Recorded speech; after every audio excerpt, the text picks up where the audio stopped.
بسم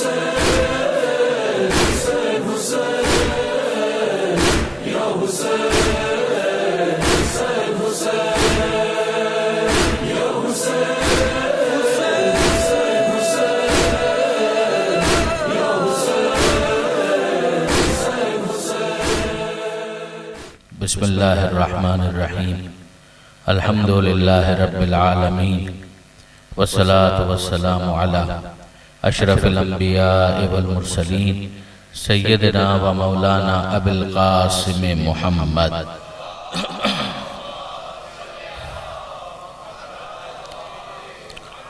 واہل بیتہ الطیبین الطاہرین المعصومین المظلومین المنتجبین المنتخبین المیامین لا سیما للامام المنتظر والحجة الثانی عشر الذین اذهب اللہ عنہم الرجس وطہرہم تطہیرا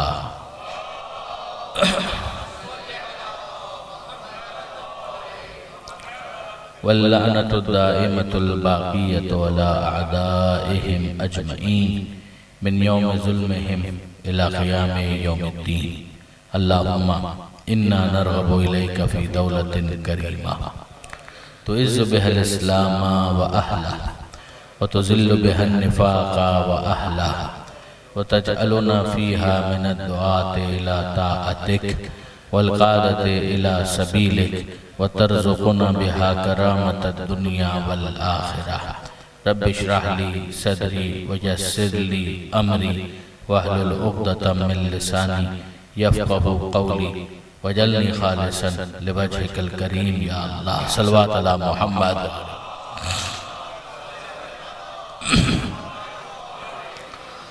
اما بعد فقد قال اللہ سبحانہ وتعالی فی القرآن الحکیم بسم اللہ الرحمن الرحیم وضرب لنا مثلا ونسی خلقہ قال من يحيي العظام وهي رميم قل يحييها الذي انشأها اول مرة وهو بكل خلق عليم صلوات على محمد وآل محمد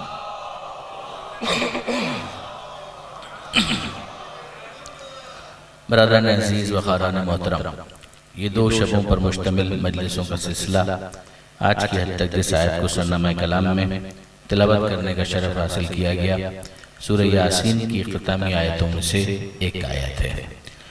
آپ لوگوں کے حافظے میں سورہ یاسین موجود ہے، بہت سے مومنین کو یہ حفظ ہوتا ہے، اس لئے کہ ہمارے یہاں ایک پریکٹس ہے شب جمعہ کو سورہ یاسین کی تلاوت کرنے کی ایک پریکٹس چلی آ رہی ہے اور یہ بہت اچھی ایک پریکٹس ہے۔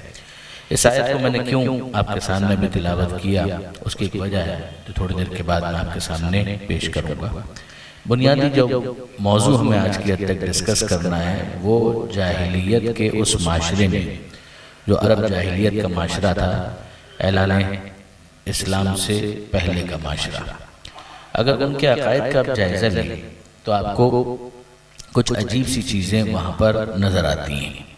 قرآن مجید نے ان کو ایڈریس کیا، علم کلام کی کتابوں کے اندر اس پر بحث کی گئی۔ ایک نظریہ ان کے پاس یہ تھا کہ کوئی خدا نہیں ہے، وہ خدا کے وجود کے منکر تھے، مگر یہ ایک چھوٹا گروہ تھا۔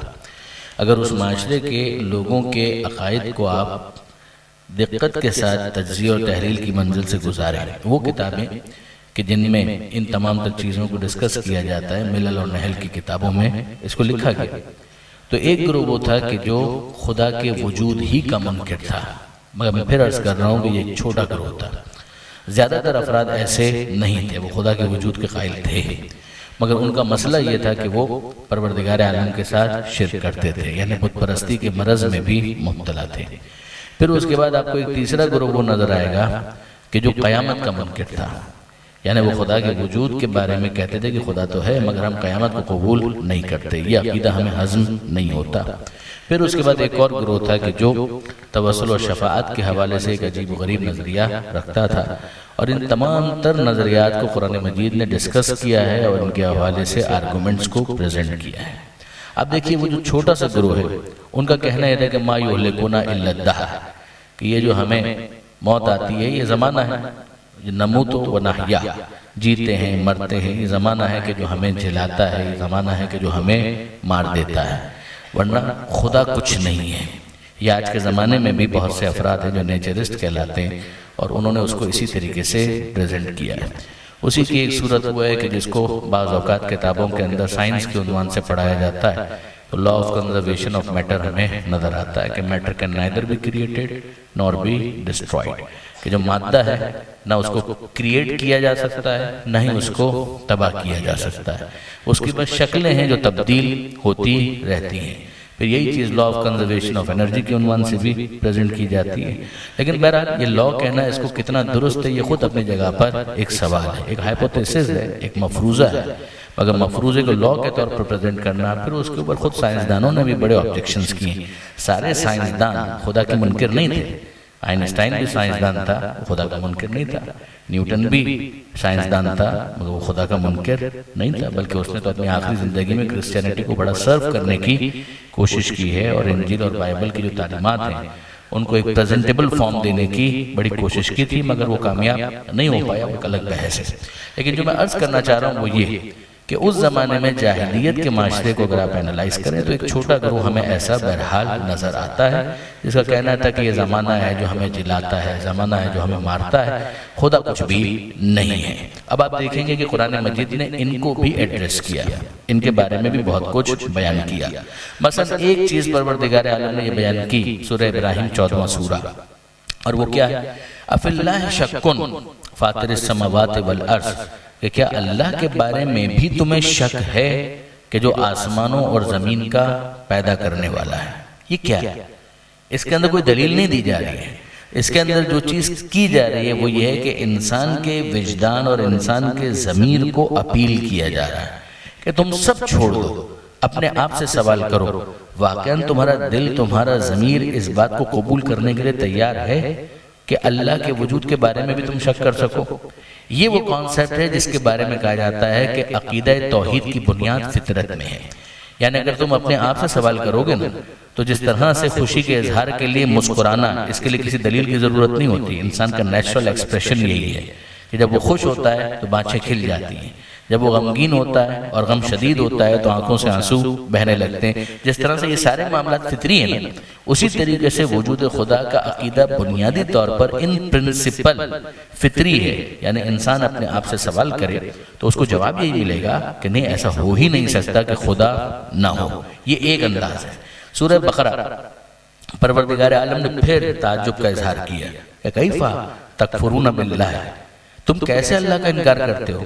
وَكُنْتُمْ أَمْوَاتًا، تم مردہ تھے، فَأَحْيَاكُمْ، اس نے تم کو زندہ کیا، ثُمَّ يُمِيتُكُمْ، پھر وہی تمہیں موت دے گا، ثُمَّ يُحْيِيكُمْ، پھر وہی تمہیں واپس زندگی دے گا، ثُمَّ إِلَيْهِ تُرْجَعُونَ، پھر اسی کی بارگاہ میں تم سب کو پلٹایا جائے گا۔ روز لوگوں کو، بچوں کو پیدا ہوتے ہوئے دیکھتے ہو، مبارکبادیں دیتے ہو، لوگوں کو روزانہ مرتے ہوئے دیکھتے ہو، تعزیت کرتے ہو، پھر اس آئینے میں تمہیں اپنی شکل کیوں نظر نہیں آتی؟ یہ آئینہ ہے کہ اس میں تمہیں اپنی شکل نظر آنی چاہیے کہ جس طرح یہ بچہ آ رہا ہے اسی طرح تم بھی کبھی آئے تھے، جس طرح یہ بوڑھا جا رہا ہے اسی طرح تم بھی کبھی جاؤ گے۔ تو اس آئینے میں جب تمہیں اپنی شکل نظر آئے گی تو تم اپنے مبدا، اوریجن کے بارے میں بھی سوچو گے، اپنے معاد، اینڈ کے بارے میں بھی سوچو گے، اور تمہیں جواب یہی ملے گا کہ انا للہ و انا الیہ راجعون، اللہ ہی کے لیے ہیں اور اللہ ہی کی بارگاہ میں ہمیں پلٹ کر جانا ہے۔ پھر اس کے بعد آپ دیکھیے پروردگار عالم نے سورہ مبارک دہر آغاز ہی میں جو پہلی آیت ہے اس میں کیا ارشاد فرمایا؟ هل اتى على الانسان حين من الدهر لم يكن شيئا مذكورا، یعنی پروردگار سوالیہ انداز ہے۔ وہ پہلی آیت جو میں نے پڑھی سورہ ابراہیم، اَفِ اللَّهِ شَكٌّ، سوالیہ انداز ہے، اللہ کے بارے میں شک ہے۔ کیف تکفرون باللہ، تم کیسے اللہ کا انکار کرتے ہو؟ یہ پھر انٹروگیشن ہے، یہ سوالیہ انداز ہے۔ پھر یہاں پر سورہ دہر کی جو آیت ہے اس میں بھی سوالیہ انداز ہے کہ تم خود اپنے آپ سے سوال کرو، هل اتى على الانسان حين من الدهر لم يكن شيئا مذكورا، کیا انسان پر کوئی ایسا وقت آیا تھا، لم یکن شیئا مذکورا، کہ جب وہ قابل ذکر شے بھی نہ تھا؟ یعنی پروردگار عالم کہنا کیا چاہتا ہے کہ تم خدا کے بارے میں سوال کرتے ہو کہ خدا ہے یا نہیں، تو خدا کے بارے میں بعد میں سوال کرنا کہ وہ ہے یا نہیں، تم اپنے بارے میں بتاؤ کوئی ایسا وقت تم پر تھا کہ جب تم نہیں تھے اور کسی نے تمہیں نیز سے ہست بنایا؟ تو وہ کون تھا کہ جس نے عدم کے پردے کو چاک کر کے نعمت وجود سے تمہیں سرفراز کر دیا؟ وہ کوئی تو ہے، وہ ایکس جو بھی ہے، وہ ویریبل، وہ ایکس جو بھی ہے، مگر اس کا تعارف تم کروا دو، خدا کا تعارف ہم کروا دیں گے۔ درود بھیجئے محمد و آل محمد۔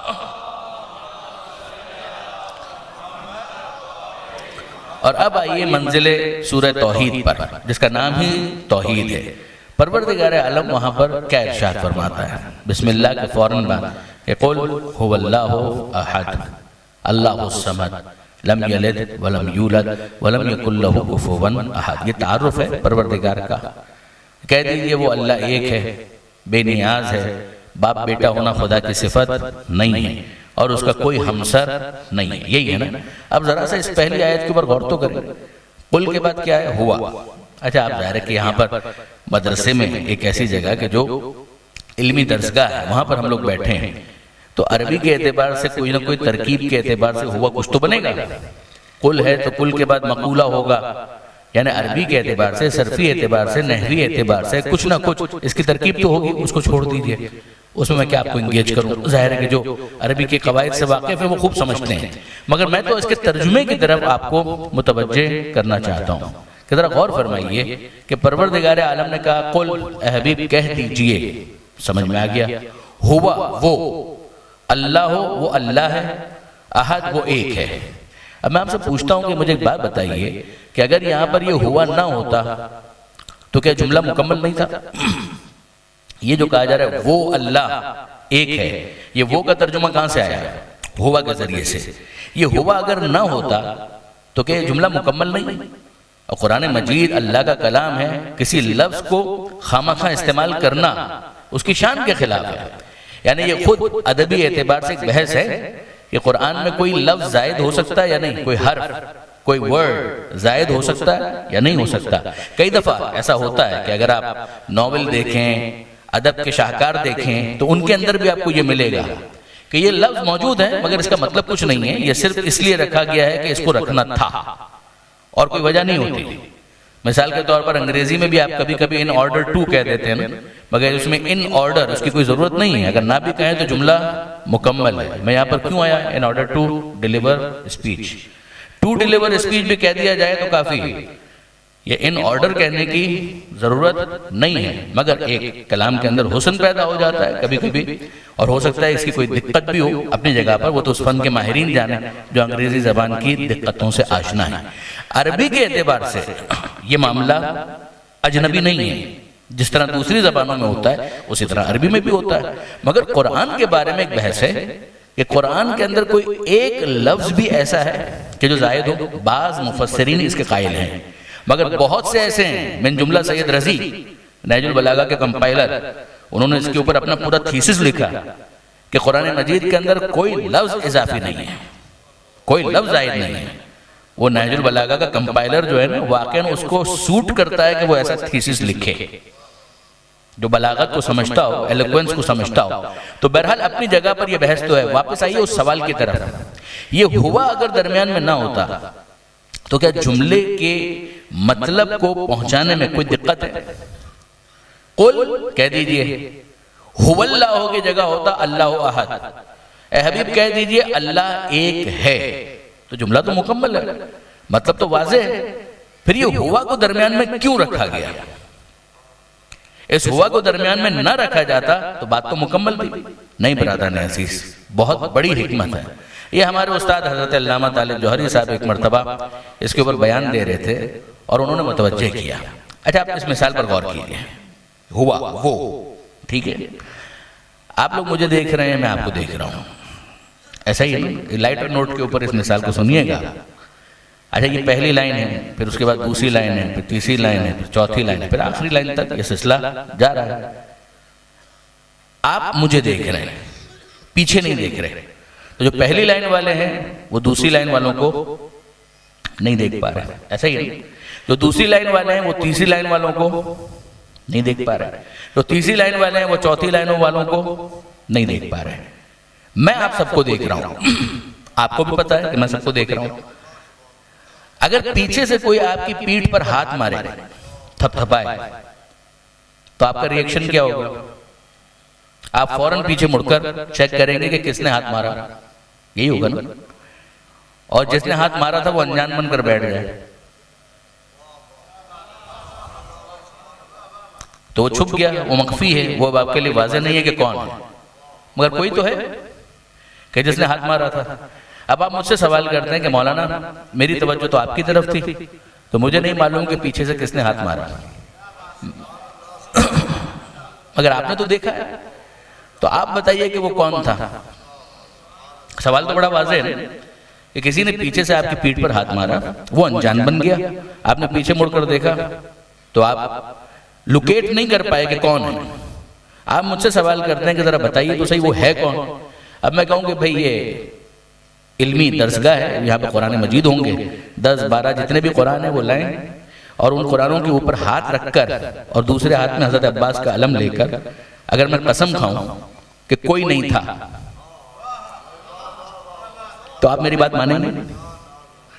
آپ میری بات قبول کریں گے؟ میں قرآن پر ہاتھ رکھ رہا ہوں، حضرت عباس کا علم پکڑ رہا ہوں، قسم کھا رہا ہوں اور میں کہہ رہا ہوں کوئی نہیں تھا، تو آپ میری بات قبول نہیں کریں گے۔ آپ کہیں گے مولانا یہ تو ہم نے پوچھا ہی نہیں کہ کوئی تھا یا نہیں تھا، اتنا تو ہم کو پتا ہے کہ کوئی تھا، اتنا تو ہمیں پتا ہے کہ کوئی تھا، بس یہ بتائیے وہ کون تھا۔ وہ جو ہے نا، کوئی تو ہے، یہ تو ہمیں پتا ہے، اتنا تو ہمیں پتا ہے، آدھا ہمیں معلوم ہے کہ کوئی تھا۔ ہم نے یہ نہیں پوچھا کہ کوئی تھا یا نہیں تھا، کوئی تو تھا، ہمیں تو صرف اتنا بتائیے وہ جو تھا وہ کون تھا۔ اب آپ کو سمجھ میں آیا کہ ہوا کیوں رکھا گیا؟ پروردگار عالم متوجہ کر رہا ہے کہ اتنا علم تو تمہارے اندر رکھا گیا ہے کہ کوئی تو ہے کہ جس نے تم کو پیدا کیا ہے۔ یعنی یہ تو اگر تم سے کوئی کہے کہ کوئی نہیں تھا تو وہ قسم کھا کر بھی کہے تو تمہیں ریجیکٹ کر دینا چاہیے کہ اتنا تو ہمیں پتا ہے کہ کوئی تھا، ہمیں تو یہ بتاؤ کہ وہ کون تھا۔ اسی وہ کو سمجھایا جا رہا ہے، اے حبیب کہہ دیجئے وہ کہ جس کے بارے میں تم جانتے ہو کہ کوئی ہے، وہ اللہ ہے، وہ احد ہے، وہ ایک سے زیادہ نہیں ہے، وہ وحدہ لا شریک ہے۔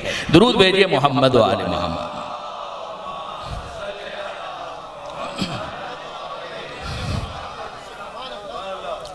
آپ نے غور فرمایا برادران عزیز؟ تو یہ ایک پورا وہ مسکنسیپشن تھا کہ جس کو قرآن نے ایڈریس کیا۔ اسی کو اصطلاح کے اندر علم کلام میں کہا جاتا ہے کہ وجود خدا سے متعلق جو عقیدہ ہے وہ آدھا فطری ہے، آدھا کسبی ہے۔ فطری ہے یعنی تمہارے اندر رکھا گیا ہے، عقیدہ توحید کی بنیاد کہ وجود خدا وہ فطری ہے، تمہارے اندر رکھا گیا ہے۔ ہاں اس کی ڈیٹیلز وہ ایک ہے، اسے اللہ کہتے ہیں، یہ جاننے پر موقوف ہے، اسی کو بیان کیا جائے گا ہدایت کے ذریعے سے۔ یہ وہ منزل ہے کہ جہاں پر فطری ہدایت تشریعی ہدایت کے ساتھ مل کر سنکرونائزڈ ہو جاتی ہے، اس کی ویو لینگ جو ہے وہ اسٹیبلش ہو جاتی ہے۔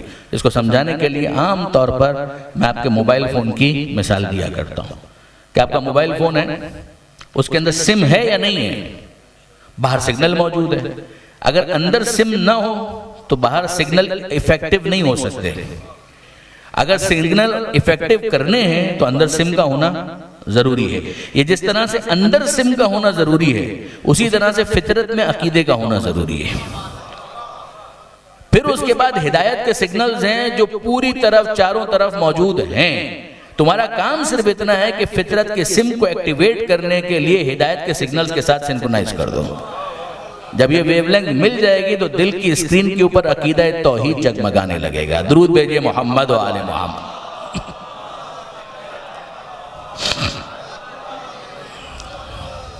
آپ نے غور فرمایا برادران عزیز، میں عرض کر رہا جو ہمارا موضوع چل رہا تھا وہ کیا تھا کہ ایک یہ مسکنسیپشن ہے کہ جو وہاں پر مشرکین مکہ میں ہمیں نظر آتا ہے۔ وہ اس بات کے قائل تھے، دہریے جن کو کہا جائے گا، ملحد، ایتھیسٹ، ایتھیزم کے قائلین، کہ بھئی کوئی خدا نہیں ہے۔ ان کو بھی قرآن نے ایڈریس کیا۔ پھر اس کے بعد ایک دوسرا گروہ کہ جو یہ کہتے تھے کہ نہیں خدا تو ہے، ہم خدا کا انکار نہیں کرتے۔ لَإِن سَأَلْتَهُمْ مَنْ خَلَقَ السَّمَاوَاتِ وَالْأَرْضِ، اے حبیب اگر آپ ان سے سوال کریں کہ کس نے آسمانوں اور زمین کو پیدا کیا، لَيَقُولُنَّ اللَّهُ، تو وہ کہیں گے حتماً خدا نے پیدا کیا، اللہ نے پیدا کیا۔ اس سے آپ اندازہ کیجئے وہ لفظ اللہ سے بھی واقف تھے، اللہ کے وجود کو مان بھی رہے تھے، اور یہ بڑا گروہ تھا کہ جو اللہ کے وجود کو مان رہا تھا۔ پھر پرابلم کہاں پر تھی پرابلم وہاں نہیں تھی، پرابلم تھی عقیدہ قیامت میں. وہ کہتے تھے اللہ کو ہم مان رہے ہیں مگر قیامت کا عقیدہ ہمیں ہضم نہیں ہوتا کہ کیا قیامت کا بھی عقیدہ ہو سکتا ہے، مرنے کے بعد واپس زندہ کیا جائے گا، کیا اس بات کا بھی امکان ہے؟ اور اس کے لیے عام طور پر وہ چیز پیش یہ کیا کرتے تھے کہ جناب آپ دیکھیے یہ ہڈی جو دفن ہو گئی، چورا چورا ہو گئی، چورا ہونے کے بعد اس کو کون زندہ کر سکتا ہے؟ یہ ان کا اعتراض تھا. توجہ ہے، قرآن مجید نے اس اعتراض کو بیان بھی کیا. پروردگار فرماتا ہے ان لوگوں کا اسٹیٹمنٹ کوٹ کرتے ہوئے هل ندلکم علی رجل ینبئکم اذا مزقتم کل ممزق انکم لفی خلق جدید افتری علی اللہ کذبا ام بہ جنہ. کیا ہم تمہیں بتائیں اس مرد کے بارے میں جو تمہیں یہ خبر دیتا ہے، ینبئکم جو تمہیں خبر دیتا ہے، کس چیز کی خبر دیتا ہے؟ اذا مزقتم، نعوذ باللہ من ذالک، یعنی پیغمبر اکرم کے اوپر چوٹ کی جا رہی ہے، گستاخی کی جا رہی ہے، مذاق اڑایا جا رہا ہے. اور کس طرح سے؟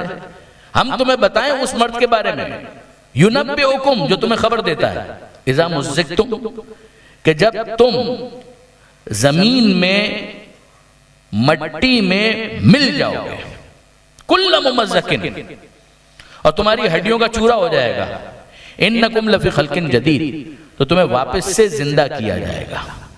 افتری علی اللہ کذبا، کہ یہ بھی ہو سکتا ہے یا تو یہ شخص اللہ پر جھوٹ باندھتا ہے، ام بہ جنہ اور یا پھر یہ پاگل ہو گیا ہے، معاذ اللہ.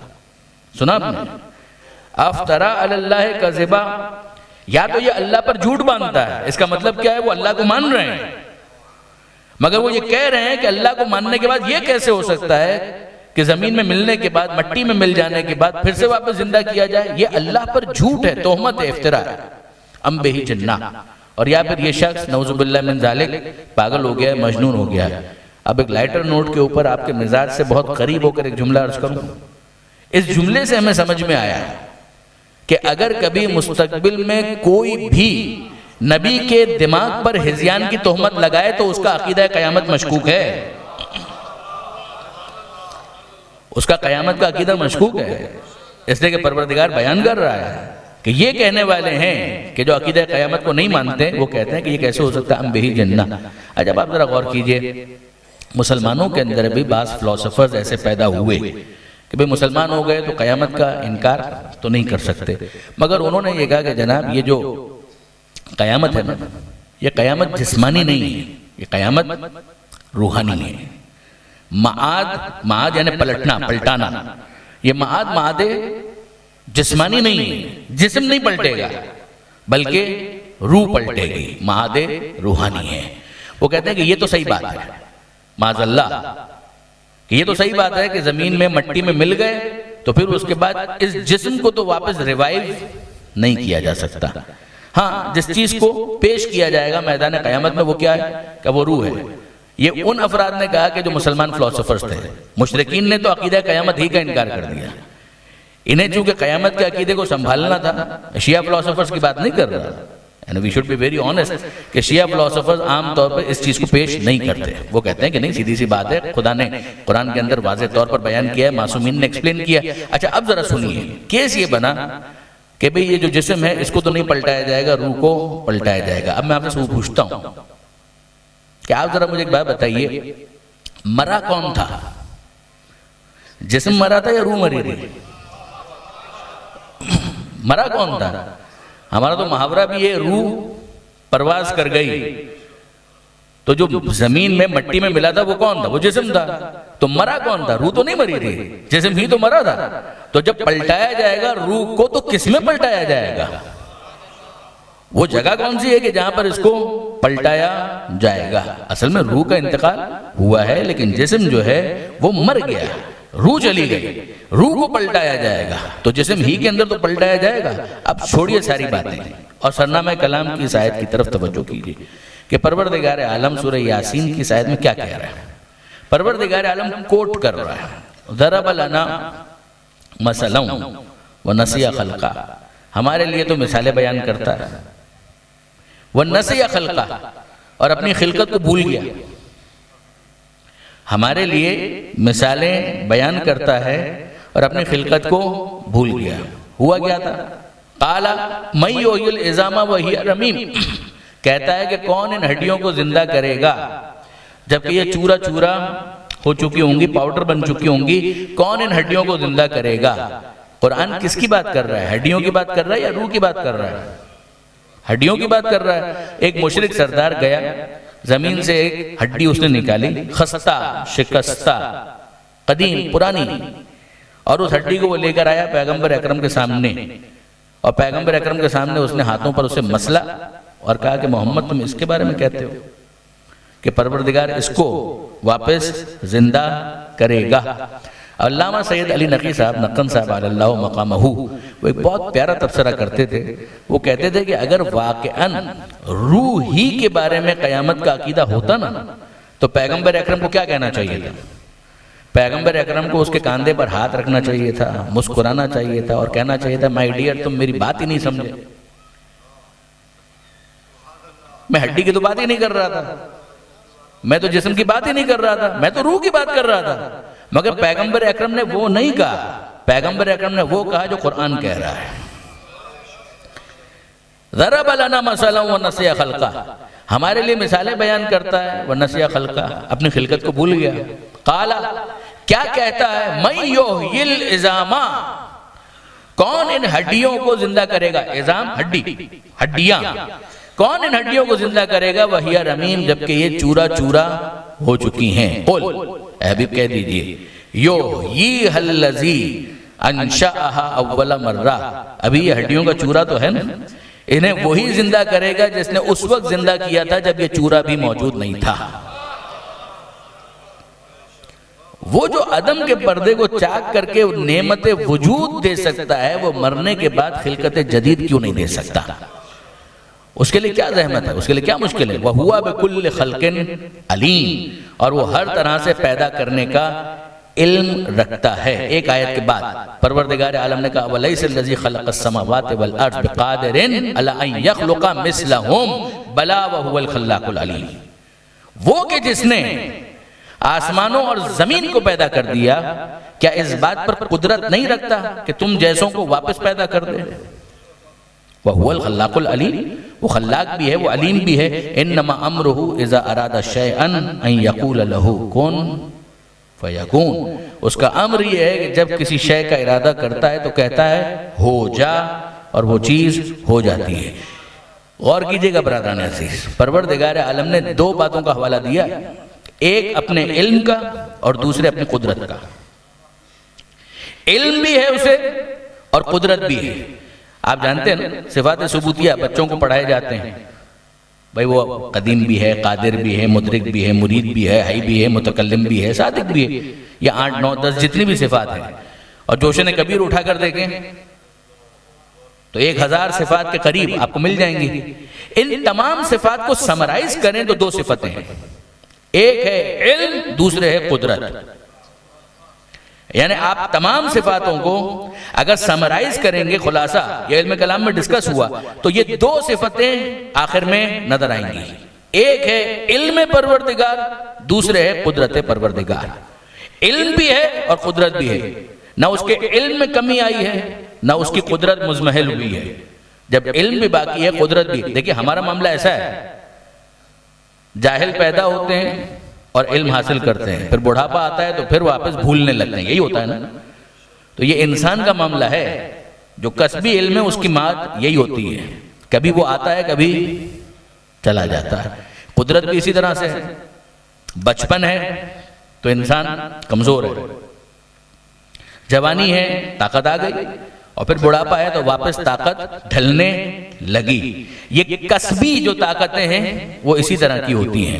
ہاں ایک استثناء ہے کہ جسے پروردگار نے اپنا مظہر بنایا ہے، اس کے علم کی یہ شان تھی کہ پیدا ہوا تنزیل سے پہلے قرآن کو پڑھا، اور اس کی طاقت کا یہ عالم تھا کہ گہوارے میں تھا، مگر اجدر آیا تو اس کا کلہ چیر کے بتا دیا کہ قدرت خدا کا عملی نمونہ کیسے ہوتا ہے.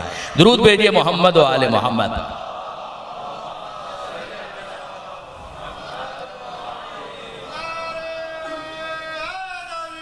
یا آپ نے غور فرمایا برادران عزیز؟ تو وہ جو مظہر العجائب ہے، یعنی خدا یہی تو سمجھانا چاہتا ہے کہ ذرا دیکھو کہ جب میری مخلوق کے اندر جو سید ہے وہ ایسا ہو تو پھر خدا کیا ہوگا۔ درود بھیجئے محمد و آل محمد پر۔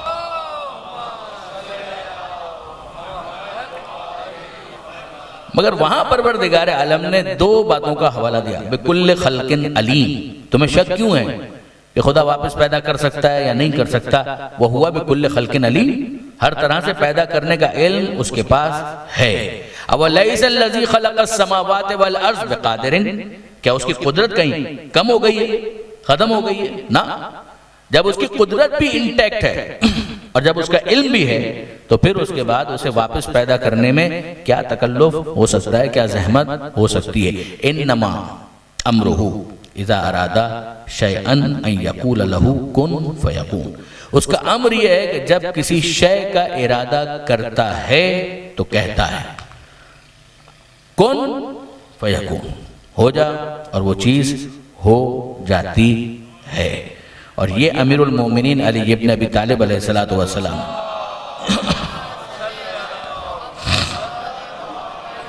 مولا کائنات نے سمجھایا نہج البلاغہ کے اندر کہ کبھی مت سمجھنا، الفاظ میرے مطلب مولا کا ہے، کہ کبھی مت سمجھنا کہ وہ خدا کہنے کا بھی محتاج ہے۔ توحید کا وہ تعارف جو علی نے کروایا کوئی نہیں کروا سکتا، جو وسیع مصطفیٰ نے کروایا ہے، جو وارث مصطفیٰ نے کروایا ہے، جو وارث کتاب نے کروایا ہے، جو نمائندہ توحید نے کروایا ہے، وہ تعارف کوئی نہیں کروا سکتا۔ مولا تشریح کرتے ہیں، مولا کہتے ہیں کبھی سوچنا بھی مت، پھر کہہ رہا ہوں الفاظ میرے مطلب مولا کا ہے، کبھی سوچنا بھی مت کہ خدا کہنے کا محتاج ہے، وہ کہے گا کن تب وہ چیز ہوگی۔ لفظوں میں اتنی طاقت ہی نہیں ہے کہ قدرت پروردگار کی تعبیر کو کما حق ادا کر سکے، لفظوں میں اتنی طاقت نہیں ہے کہ قدرت پروردگار کا اظہار کر سکیں۔ خدا کہنے کا بھی محتاج نہیں ہے، بس اس کا ارادہ ہے کہ جس کے بعد وہ چیز ہو جاتی ہے۔ اسی کو سمجھانے کے لیے لفظ یہ بیان کیے گئے کہ کن فیکون، ہو جا، اور وہ چیز ہو جاتی ہے۔ اب برادران عزیز واضح ہوا کہ ایک ہے وہ عقیدہ کہ جس کو ہٹ کیا مشرکین مکہ اور ان کے اندر بھی ملحد، انہوں نے کہا خدا نہیں ہے، قرآن نے اس کو بھی ایڈریس کیا۔ پھر اس کے بعد دوسرا نظریہ کہ جس کے اندر کیا نظر آیا کہ صاحب خدا تو ہے، قیامت کا عقیدہ کچھ نہیں ہے، واپس زندہ نہیں کیا جائے گا۔ ایکچولی برادران عزیز آپ کو معلوم ہے مسئلہ کیا ہے؟ پھر یہ لائٹر نوٹ کے اوپر اس مثال کو سنیے گا، اور پھر علامہ سید علی نقوی صاحب یاد آئے۔ وہ فرمایا کرتے تھے کہ قیامت کے عقیدے کو ماننے میں تکلف کیا ہے، پرابلم کیا ہے؟ مسئلہ یہ ہے کہ قیامت کو ماننا خود قیامت ہے، قیامت کے عقیدے کو قبول کرنا خود قیامت ہے۔ یہ بہت بڑا پرابلم ہے، بہت بڑا مسئلہ ہے۔ اس میں عقیدہ تھوڑی ہے کہ جس کا کوئی امپیکٹ نہ ہو، جس کا کوئی ایفیکٹ نہ ہو، جس کا کوئی اثر نہ ہو، ایسا نہیں۔ دیکھیں آپ کہیں کہ ایئر کنڈیشن چلا دیجئے، تو چلانے کا مطلب یہ ہے کہ سردی کے موسم میں ٹھنڈ اور بڑھ جائے گی، صرف چلانا تھوڑی ہے، اس کا ایفیکٹ ہے۔ گرمی کا موسم ہو، ہیٹر چلا دیجئے، تو چلا تو دیں، مگر یہ اتنی گرمی میں ہیٹر چلا دیں، اس کا ایک ایفیکٹ ہے، ایک امپیکٹ ہے۔ اب مسئلہ کیا ہے؟ قیامت کا عقیدہ ماننا واقعاً خود قیامت ہے۔ کہتے ہیں، ظاہر ہے کہ میں نے تو وہ معاشرہ اور ماحول نہیں دیکھا، سنا ہے کہ شاید اہل لکھنؤ میں یہ رسم تھی، وہاں پر ایک رسم ہوا کرتی تھی، رسم بسم اللہ۔ یہ بزرگان زیادہ بہتر جانتے ہوں گے اس بات کو۔ ہوا یہ کہ وہ رسم بسم اللہ میں ہوتا کیا تھا؟ رسم بسم اللہ میں ہوتا یہ تھا کہ جو بچہ ہے اس کی فارمل ایجوکیشن کا آغاز ہوتا تھا، یعنی لوگ محفل ہے، لوگ بیٹھے ہوئے ہیں، بچے کو لایا گیا، مولوی صاحب کے سامنے بٹھایا گیا، اور فارملی اس کی ایجوکیشن ہے، اس کا آغاز ہو رہا ہے۔ یعنی مولانا کہیں گے پڑھو بیٹا بسم اللہ الرحمن الرحیم، اور اس بچے نے سامنے سے رسپونڈ کرنا ہے، تو وہ کہے گا بسم اللہ الرحمن الرحیم، اور بس ختم، درود، اور اس کے بعد پھر مبارکباد شیرینی تقسیم کر دی جائے گی۔ فارمل ایجوکیشن کا آغاز ہو گیا، یہ ہوگا۔ تو بچہ اس قابل ہو جائے، پہلے اس کو تیار کرایا جاتا ہے، وہ تیار ہو جاتا ہے، پھر اس کو مولوی صاحب کے سامنے لا کر بٹھا دیا جاتا ہے کہ مولانا یہ رسم بسم اللہ۔ اچھا والدین محنت کرتے ہیں کہ ایسا نہ ہو کہ عین موقع پر وہ بچہ کہنے سے انکار کر دے، تو ایمبیرسمنٹ ہے۔ جس طرح سے یہ ہمارے جوان جانتے ہیں ایپٹیچیوڈ ٹیسٹ کی تیاری جس طرح سے ہوتی ہے انٹرنس ٹیسٹ کی، تو تیاری تو پہلے ہوگی تاکہ اس ٹیسٹ کے اندر ناکامی نہ ہو جائے. تو وہ رسم بسم اللہ اس بچے کو تیار کروایا گیا. بیٹا جب مولوی صاحب کہیں بسم اللہ الرحمن الرحیم تو تم بھی کہنا بسم اللہ الرحمن الرحیم. وہ بچہ اس وقت تو بالکل جی ہاں جی ہاں جی ہاں ضرور ضرور ضرور. اور جب موقع آیا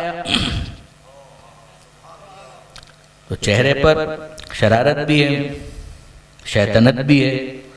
ہوا یہ کہ مولوی صاحب نے سب کے سامنے کہا بیٹا پڑھو بسم اللہ الرحمن الرحیم، اور اس بچے نے پڑھنے سے انکار کر دیا. سپاٹ چہرہ، کوئی ری ایکشن نہیں، آنکھوں میں چمک ہے جسے سمجھ میں آ رہا ہے کہ دل میں کچھ شرارت ہے. جواب نہیں دے رہا. مولانا پھر کہہ رہے ہیں بیٹا پڑھو بسم اللہ الرحمن الرحیم. جواب نہیں دے رہا. 3 مرتبہ 4 مرتبہ ہو گیا، اس نے کوئی جواب نہیں دیا. تو آپ جانتے ہیں بعض بچے شائی ہوتے ہیں، شرمیلے ہوتے ہیں. تو ایک بزرگ آئے، اس کے کاندھے پہ ہاتھ رکھا، سینے سے لگایا. کیا ہوا بیٹا، بولنا نہیں آتا بسم اللہ الرحمن الرحیم؟ اب وہ جواب دیتا ہے بولنا کیوں نہیں آتا ہے؟ بالکل آتا ہے. پھر جواب کیوں نہیں دیتے ہیں؟ کہ مجھے معلوم ہے آج اگر میں نے جواب دے دیا نا یہ بات بسم اللہ پر رکے گی نہیں. یہ بات بسم اللہ پر ٹھہرے گی نہیں. آج پڑھوائیں گے بسم اللہ الرحمن الرحیم، کل آپ لوگ تو چلے جائیں گے، یہ پھر آ جائیں گے اور پھر کہیں گے اب پڑھو الحمدللہ رب العالمین. پھر اس کے بعد پڑھوائیں گے الرحمن الرحیم، پھر پڑھوائیں گے مالک یوم الدین، وللضالین پر فاتحہ مکمل ہوگا اور والناس کی سین تک بات جائے گی. تو میں چاہتا ہوں کہ نعرہ بانس نہ بجے بانسری. آج بسم اللہ پڑھنے سے انکار کر دوں تو کل الحمدللہ کی باری نہیں آئے گی. آپ نے غور فرمایا جس طرح سے وہ بچہ بہت شارپ ہے نا، وہ مشرکین بھی بڑے شارپ تھے.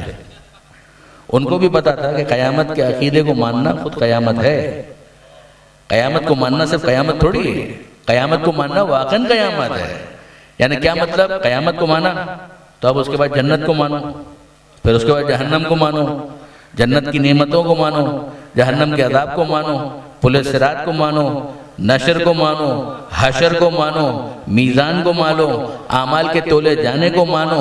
ان تمام کو ماننے کے بعد نتیجہ کیا ہے کہ اب دنیا میں کیا ایسا کروں کہ جہنم کے عذاب سے بچ سکوں؟ دنیا میں ایسا کیا کروں کہ جنت میں جا سکوں؟ کیا ایسا کروں کہ رضائے خدا کو جلب کر سکوں؟ تو یہ سب کچھ کرنے کے بعد نتیجہ کیا ہے کہ اب دنیا کے اندر مجھے اپنا لائف اسٹائل چینج کرنا پڑے گا. میں صبح سونا چاہتا ہوں مگر یہ سونے نہیں دیں گے. وہ کہیں گے قیامت میں اگر شرمندہ ہونے سے بچنا چاہتے ہو، جہنم کے عذاب سے بچنا چاہتے ہو تو آ جاؤ، نیند کو قربان کرو، مصلی پر آؤ. تو مجھے نیند قربان کرنا پڑے گی. پھر وہ کہیں گے ماہ رمضان کا روزہ رکھو تو اپنی بھوک کو برداشت کرنا پڑے گا، غذا قربان کرنا پڑے گی، پیاس برداشت کرنا پڑے گی، پانی کو قربان کرنا پڑے گا، جیب کے وزن کو ہلکا کرنا پڑے گا، کبھی زکوٰۃ ہوگی کبھی خمس ہوگا. یہ سب کچھ ہوگا کب؟ جب میں قیامت کو مانوں. تو قیامت ہی کا انکار کرو تاکہ نعرہ بانس نہ بجے بانسری. مگر برادران عزیز مجھے انصاف سے بتائیے کہ کیا کبوتر کی طرح آنکھیں بند کرنے سے حقیقت تبدیل ہو جاتی ہے؟ حقیقت تو اپنی جگہ پروردگار کو بھی پتا ہے، خداوند متعال کو بھی پتا ہے کہ ہر بندے میں یہ شرافت نفس نہیں ہے کہ وہ یہ کہہ سکے کہ الہی ما عبدتک طمعا لجنتک، کہ پروردگار میں نے تیری عبادت جنت کے لالچ میں نہیں کی.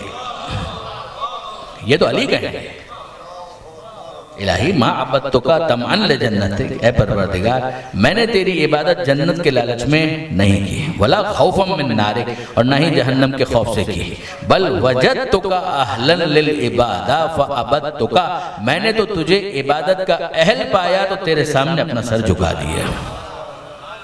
یہ جملہ تو علی کہیں گے. یہ تو انہی کو سوٹ کرتا ہے، انہی کی زبان پر سجتا ہے، انہی کو واقعاً زیب دیتا ہے کہ وہ یہ جملہ کہیں. محمد کہیں، آل محمد کہیں، یا تھوڑا سا اور آپ آگے آ جائیں تو سلمان کہیں، ابو ذر کہیں، میسم کہیں. یہ کچھ سمجھ میں آنے والے کیسز ہیں. لیکن برادران عزیز باقی عام طور پر جو کیسز ہیں ان کے اندر کیا ہے؟ ان کے اندر تو یہی ہے کہ جہنم کا خوف بھی ہوگا اور جنت کا لالچ بھی ہوگا. وہ بہت کم ہوتے ہیں کہ جو اپنے نفس کو بیچ کے مرضی پروردگار کو خرید لیتے ہیں.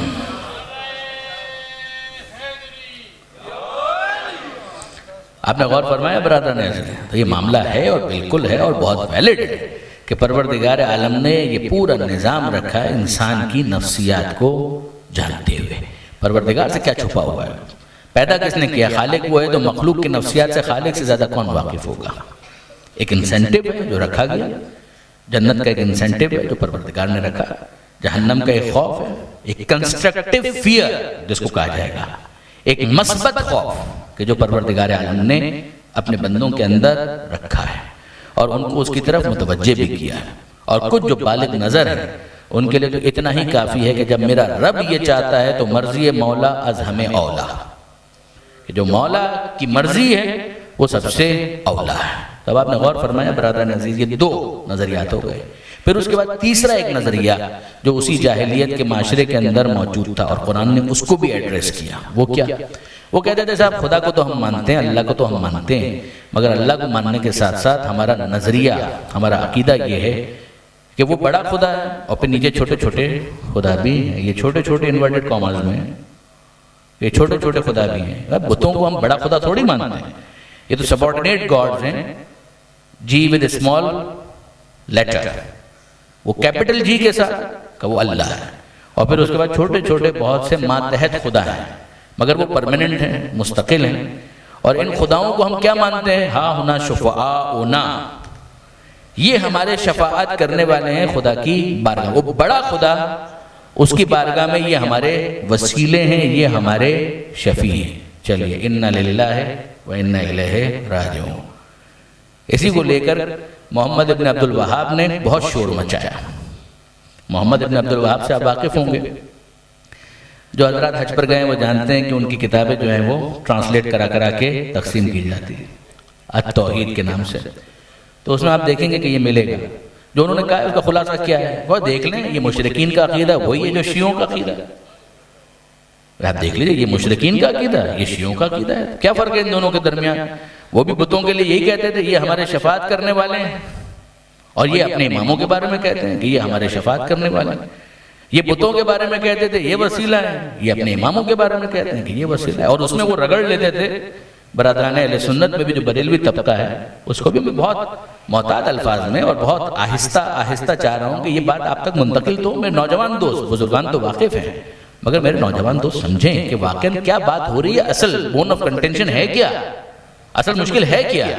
جب آپ دیکھیے برادران عزیز، عجیب بات یہ ہے کہ ایک طرف پروردگار عالم نے مذمت کی اور واقعاً مذمت کی ہے کہ یہ بتوں کے بارے میں کہتے ہیں یہ ہیں ہمارے شفاعت کرنے والے، وہ بڑا خدا ہے، اس کی بارگاہ میں یہ ہیں ہمارے وسیلے، یہ ہیں ہمارے شفاعت کرنے والے۔ اچھا کیا ہمارا عقیدہ شفاعت کے بارے میں نہیں ہے؟ کیا قرآن مجید نے شفاعت کو آؤٹ رائٹ ریجیکٹ کیا ہے؟ کیا قرآن نے توسل اور وسیلے کو آؤٹ رائٹ ریجیکٹ کیا ہے؟ نہیں، یہ بھی نہیں ہے۔ اچھا آپ ذرا دیکھیے، یا ایھا الذین، سورہ مائدہ 5واں سورہ قرآن مجید کا، یا ایھا الذین آمنوا اتقوا اللہ وابتغوا الیہ الوسیلہ، اے ایمان لانے والوں اللہ کا تقوی اختیار کرو اور اللہ تک پہنچنے کے لیے وسیلہ تلاش کرو۔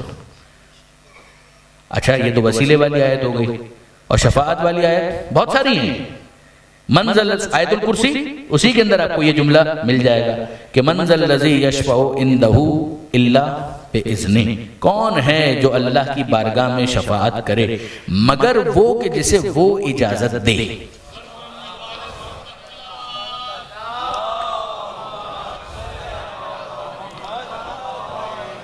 اب آپ غور فرمائیے برادران عزیز، میرے نوجوان دوست بہت زیادہ اس پر توجہ کریں، غور کریں اس بات کے اوپر کہ یہ تو صریح تہمت ہے، یہ تو واقعاً بہتان ہے کہ بھئی شیعوں نے 12 اماموں کو 12 خدا مان لیا۔ کون اس بات کا قائل ہے؟ معاذ اللہ۔ 14 معصومین کو 14 خدا مان لیا، کون اس بات کا قائل ہے؟ قطعاً ہمارا یہ عقیدہ نہیں ہے، نہ یہ ہمارا نظریہ، یہ تو بہتان ہے، صریح بہتان، یہ تو صریح تہمت ہے۔ کسی شیعہ کا یہ عقیدہ ہے ہی نہیں کہ 12 اماموں کو اس نے خدا مان لیا، جی نہیں۔ ہمارے اصول دین کا خلاصہ کیا ہے معلوم؟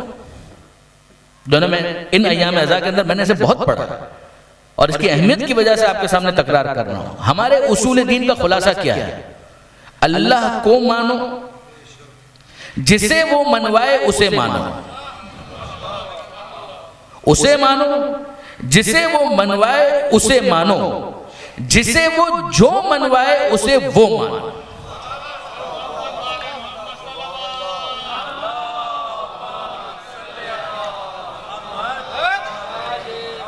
اس اللہ کو مانو، اسے مانو، جسے وہ منوائے اسے مانو، جسے وہ جو منوائے اسے وہ مانو، جتنوں کو منوائے اتنوں کو مانو۔ جو ہمارے اصول دین ہے اس کا خلاصہ یہی ہے۔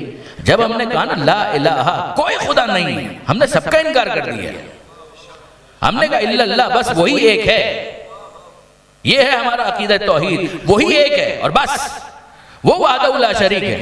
اب اس کے بعد خدا کوئی نہیں ہے۔ لیکن کیا خدا کو ماننے کے بعد خدا جس کو منوانا چاہے اس کا بھی انکار کر دیں؟ یہ طے ہو گیا کہ وہ کسی کو بھی خدا نہیں منوائے گا، یہ طے ہو گیا کہ وہ کسی کو بھی خدا نہیں منوائے گا۔ شرک اس کے لیے ناقابل قبول ہے، ان شرک لظلم عظیم، شرک یقیناً ظلم عظیم ہے۔ وہ وحدہ لا شریک ہے، وہ ایک اکیلا ہے، هو اللہ احد، بالکل صحیح۔ مگر کیا اس کے بعد وہ کسی کو اپنا نمائندہ بھی نہیں بناتا؟ نہ بنائے تو ہمیں کوئی اعتراض نہیں ہے۔ ہم نے جب کہا لا الہ الا اللہ تو اس کے بعد دوسرے مرحلے پر ہم نے کیا کہا؟ ہم نے محمد اللہ نہیں کہا، ہم نے علی اللہ نہیں کہا، ہم نے کہا محمد الرسول اللہ۔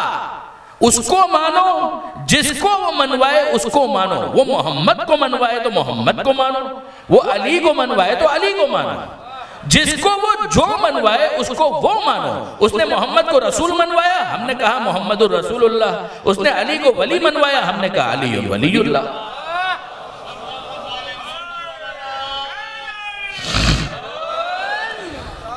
اس میں اپنی ذاتی پسند تو کچھ نہیں ہے۔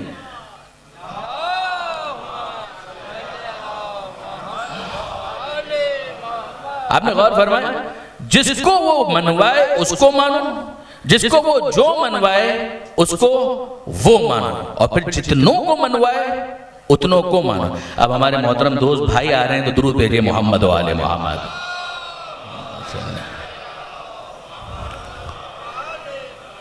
تو اب آپ غور فرمائیے برادران عزیز، محمد ابن عبد الوہاب نے بہت بڑی زیادتی کی جب اس نے یہ کہا کہ انہوں نے خدا مان لیا۔ ہم نے کسی کو خدا نہیں مانا، ہم نے صرف اس ایک کو خدا مانا۔ پھر اس کے بعد جس کو وہ منوائے اس کو مانو، یہ طے ہو گیا وہ خدا نہیں منوائے گا۔ اس نے کہہ دیا شرک ظلم عظیم ہے۔ اس نے کہا محمد کو مانو، ہم نے کہا مانیں گے۔ کیا مانے؟ اس نے کہا رسول مانو، ہم نے کلمہ پڑھا محمد الرسول اللہ۔ اس نے کہا علی کو مانو، ہم نے کہا مانیں گے۔ اس نے کہا ولی مانو، ہم نے کلمہ پڑھا علی ولی اللہ۔ اب اگر وہ فقط مولا کو منوائے تو ہم مولا کو مانیں گے۔ اس نے کہا نہیں 12 ہیں تو ہم نے 12 کو مانا۔ ہمیں نہ شخصیت پر اصرار ہے نہ ہمیں عدد پر اصرار ہے۔ عقائد کو سمجھیے گا، نہ ہمیں شخصیت پر اصرار ہے نہ ہمیں عقائد پر اصرار ہے۔ خدا کی قسم اگر کسی اور کو ہم نے پیغمبر کے ہاتھوں پر بلند دیکھا ہوتا ہم ان کو مولا مان لیتے۔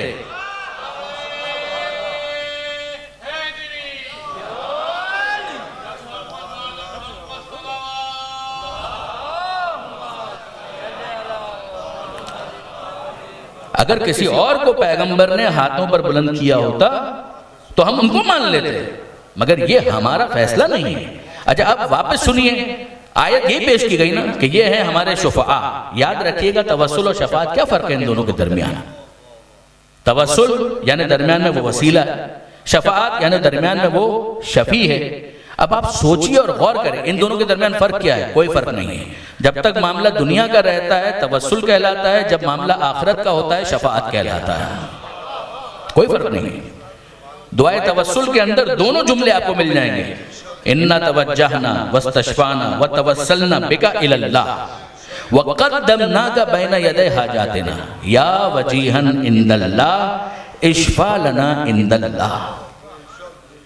ہم نے آپ کو توسل، ہم نے آپ کو وسیلہ قرار دیا، ہم نے خدا کی بارگاہ میں آپ کا واسطہ پیش کیا ہے، یا وجیہن عند اللہ اشفع لنا عند اللہ۔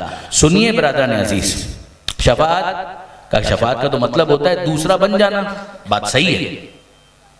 شفاعت کا مطلب ہوتا ہے دوسرا بن جانا، تو یہ تو آپ نے ایک کے ساتھ دوسرا بنا دیا۔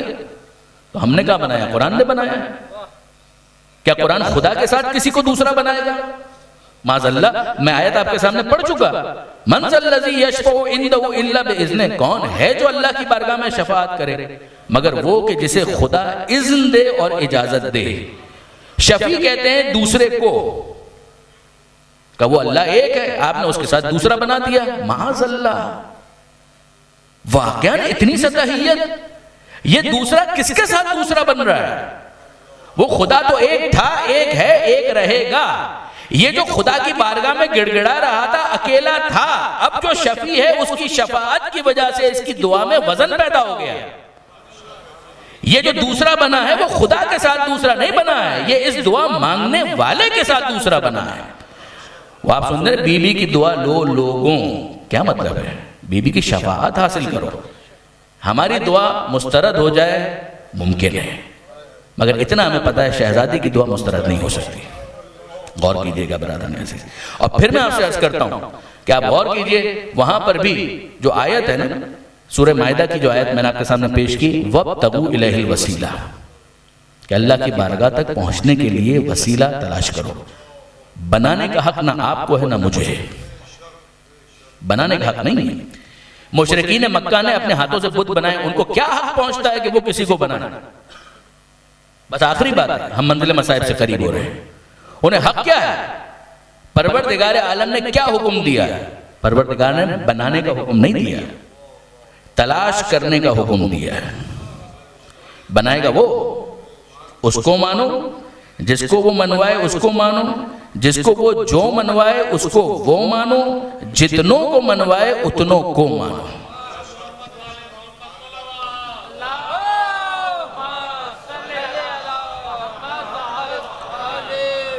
اب آپ غور کیجئے، پروردگار جب بناتا ہے نا تو اس کا انداز کیا ہوتا ہے؟ پروردگار فرماتا ہے انی جائلن فی الارض خلیفہ، میں بنا رہا ہوں زمین میں خلیفہ، یہ میں بنا رہا ہوں۔ اور وہ جس کو خدا نے بنایا ہے، اگر اس کا انکار کر دیا جائے، یہ انکار ابلیسیت ہے، یہ انکار شیطنت ہے۔ آپ غور کیجئے، وہ ابلیس اللہ کو مان رہا تھا۔ میں کوئی خطابت نہیں کر رہا، کوئی لفاظی نہیں کر رہا، یہ عقائد ہے ہمارے مسلمہ۔ وہ ابلیس خدا کو مان رہا تھا، یعنی اپنی دانش میں اللہ والا تھا، مگر آدم کو نہ ماننے کی وجہ سے۔ تو آدم کون ہے؟ جس کو اللہ منوائے اس کو مانو۔ ابلیس نے اللہ کو مانا، مگر جس کو اللہ منوانا چاہتا ہے اس کو نہیں مانا۔ تو اللہ والا تو ہے، مگر یہ ہمیں سمجھ میں آیا ہے کہ بہت سے اللہ والے ایسے ہوتے ہیں جنہیں اللہ بھی اللہ والا نہیں مانتا۔ اگر اس کا انکار کر دیا کہ جس کو اللہ منوانا چاہتا ہے، تو زد میں توحید ہے کہ تم نے خدا کو کیا مانا؟ جس کو وہ منوانا چاہتا ہے اس کو تم نہیں مان رہے، یہ طے ہے وہ خدا نہیں منوائے گا۔ یہ اس نے اعلان کر دیا کہ وہ ایک ہے، وحدہ لا شریک ہے۔ بس برادران عزیز، جب وہ بناتا ہے نا تو اس کا انداز یہ ہوتا ہے، جلال یہ ہوتا ہے، انی جائلن فی الارض خلیفہ، میں بنا رہا ہوں زمین میں خلیفہ۔ اور کیا آپ نے ابراہیم علیہ السلام کی امامت کا اعلان کیا، اس شان سے کیا، انی جائلک للناس اماما، اے ابراہیم ہم تمہیں انسانوں کے لیے امام بنا رہے ہیں، ہم بنا رہے ہیں۔ پیغمبر اکرم نے جب اعلان کیا تو کیا کہا؟ حدیث ثقلین کے اندر کیا الفاظ ہیں؟ غور کیجئے گا، انی جائلن فیکم الثقلین، انی جائلن نہیں ہے، میں بنا کر نہیں جا رہا، انی تارکون، میں تمہارے درمیان چھوڑ کر جا رہا ہوں۔ بنانے کا حق مجھے بھی نہیں ہے، نہ میں نے قرآن کو کتاب اللہ بنایا، نہ میں نے اطرت کو اہل بیت بنایا، بنایا نہیں ہے میں نے۔ کتاب کو بھی اللہ نے بنایا، اطرت کو بھی اللہ نے بنایا، انی تارکون، میں بنا کر نہیں جا رہا، میں چھوڑ کر جا رہا ہوں۔ تو اتنا کہنے کا تو حق ہے کہ جنہیں بنانے کا حق رسول کو نہ ہو تو کیا خاطی بندوں کو یہ حق دے دیا جائے گا کہ وہ اپنی مرضی سے کسی کو بھی بناتے پھرے؟ یہ بت پرستی ہی کا ایک انداز ہوگا کہ جہاں پر اپنی مرضی کو خدا کے اوپر مسلط کیا جائے۔ بس برادران عزیز، میں نے آپ کو بہت زحمت دی، اور ظاہر ہے کہ ہم برادر محترم سے استفادہ کریں گے، میر صاحب سے۔ اور آج منزل مصائب پر مجھے تذکرہ کرنا ہے اس لٹے ہوئے قافلے کا۔ جب یہ لٹا ہوا قافلہ آل محمد کا مدینہ منورہ واپس پہنچا ہے، دیکھیں برادران عزیز، کربلا کی قربانیوں کے بعد کوفہ ہے، کوفہ کے بعد شام ہے، شام کی 1 سال کی قید ہے، اور اس کے بعد پھر رہائی ہے۔ اس رہائی کے بعد پھر جناب زینب نے یہ کہا تھا نا کہ بیٹا میں وطن بعد میں جاؤں گی، پہلے مجھے کربلا جانا ہے۔ کربلا پہنچی، بھائی کی قبر پر حاضری دی، اعلان کیا کہ بھائیا زینب خوش بھی ہے غمگین بھی ہے۔ خوش اس لیے کہ تیرا پیغام پہنچا کر آ گئی، میں کوفہ اور شام فتح کر کے واپس آ گئی، اور غمگین اس لیے کہ بھائی تیری ایک امانت میں لے کر گئی تھی واپس نہ لا سکی، میں سکینہ کو واپس نہ لا سکی، میں تیری امانت شام میں چھوڑ کر آئی ہوں۔ چند دنوں تک کربلا کے اندر ماتم رہا، گریہ رہا، اور اس کے بعد پھر یہ قافلہ پھر عازم سفر ہوا، اور جب مدینہ قریب آ گیا، اللہ آپ سب کو مدینہ منورہ کی زیارت بار بار نصیب کرے۔ وہاں پر جو زائرین جاتے ہیں ان کو بتایا جاتا ہے کہ یہ وہ جگہ ہے کہ جہاں پر سید سجاد نے قافلہ ٹھہرا دیا تھا۔ وطن میں داخل نہیں ہوئے، کیوں داخل نہیں ہوئے؟ جناب زینب کہتی ہیں بیٹا سجاد میں مدینے میں داخل نہیں ہونا چاہتی، میں مدینے میں نہیں جانا چاہتی۔ کہا پھوپھی اماں وطن آ گیا، وطن آ گیا۔ جناب زینب کہتی نہیں بیٹا مجھے ہمت نہیں ہے، میں وطن کس طرح سے داخل ہوں؟ جب ہم یہاں سے چلے تھے تو کیا کیفیت تھی، اور جب واپس آئے ہیں تو ہماری کیا کیفیت ہے، میں مدینے میں داخل نہیں ہونا چاہتی۔ جب یہاں سے چلے تھے تو سہاگ سلامت تھے، گودیاں آباد تھیں، پلٹے ہیں تو گودیاں ویران ہو چکی ہیں، سہاگ اجڑ چکے ہیں۔ اے بیٹا مجھ میں ہمت نہیں ہے، میں مدینے میں داخل نہیں ہونا چاہتی۔ سید سجاد نے اس موقع پر عارضی خیمے لگوائے، بیبیاں ان خیموں کے اندر چلی گئیں۔ ایک خیمے میں جناب زینب چلی گئی، دوسرے خیمے میں دوسری بیبیاں چلی گئیں، اور پھر سید سجاد نے بشیر سے کہا بشیر جاؤ اور جا کر مدینے میں ہماری آمد کی اطلاع کرو کہ محلہ بنی ہاشم سے بیبیاں آئیں ہیں، دوسرے افراد آئیں، تو جناب زینب کو کسی طرح سے منع کر شہر مدینہ کے اندر لے جائیں۔ تو بشیر مدینے میں یہ اعلان کرتا ہوا چلا کہ یا اہل یثرب لا مقام لکم بہا، اے مدینے کے رہنے والوں مدینہ اب رہنے کے قابل نہیں رہا۔ قتل الحسین فدمعی مدرارا، ارے جو مدینہ کی رونق تھی حسین وہ تو قتل کر دیے گئے، ان کا جسم کربلا میں تھا، سر کاٹ کر نوک نیزہ پر دیار بدیار پھیرایا گیا۔ مدینہ منورہ شہر ہی کتنا چھوٹا سا شہر، دروازے کھلتے ہیں، لوگ باہر آتے ہیں، سوال کرتے ہیں کہ ارے وہ لٹا ہوا قافلہ ہے کہاں پر؟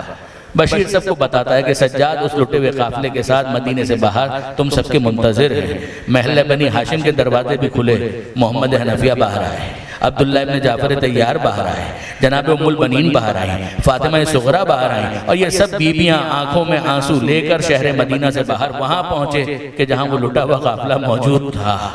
اور اب سید سجاد آنکھوں میں آنسو ہے، ایک مختصر سا خطبہ ارشاد فرمایا، اور اس خطبے کا آغاز اور اس خطبے کا اختتام سجاد خطبے کے آغاز میں کہتے ہیں حمد ہے اس پروردگار کی، ہم شکریہ ادا کرتے ہیں اپنے رب کا کہ جس نے اس امتحان کے لیے آل محمد کا انتخاب کیا، کربلا کے مصائب کا ذکر کیا، اور خطبے کا اختتام اس جملے پر کیا کہ ارے ہم سے تو محبت کا حکم دیا گیا تھا،